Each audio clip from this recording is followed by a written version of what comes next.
See the head, the face, see the hand moving up to the face. And if we look at the chest, see the heart beating there in the chest, see the flicker. Again, the head, the heart, and there's the hand. So that's one healthy looking baby there. If I move the transducer, let's go and look for the other baby. There we are, there's the other baby here. You can see the head there, not quite so clear to see because of the position. We just go back to the first baby, we can see that a little clearer. You can see the spine here, see the two parallel lines. It's the spine, it's the bottom line we're interested in. If there's anything wrong with the spine, that's where we find the defect. That looks nice and normal. This machine is using sound waves to make pictures.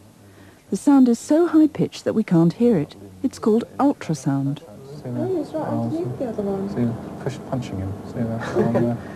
A couple of prize fighters there. Well, it was easy enough to tell that that was a picture of a baby. Once somebody had pointed out the arms, the legs, the head and so on. Once an expert had helped us. But what about this picture? Let's zoom in.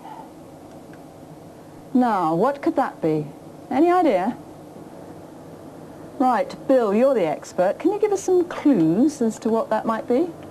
Well, the machine's producing pulses of ultrasound, which are being reflected from the front surfaces of these circular structures. And we can see they're about 1.5 centimetres, 2 centimetres wide. And we can see they're grouped quite closely together. Let's see what it is then. There we have a bunch of grapes. How did you get this picture then? If we look at the transducer, the ultrasound transducer against the screen, the transducer actually produces a pulse of ultrasound which is driven across the screen in the sector, echoes return to the transducer, thereby giving us the ultrasound image. So as the waves go backwards and forwards across here, they're bouncing off anything underneath to give you the picture. But of course they're not bouncing off my fingers, that's presumably because it doesn't work in air.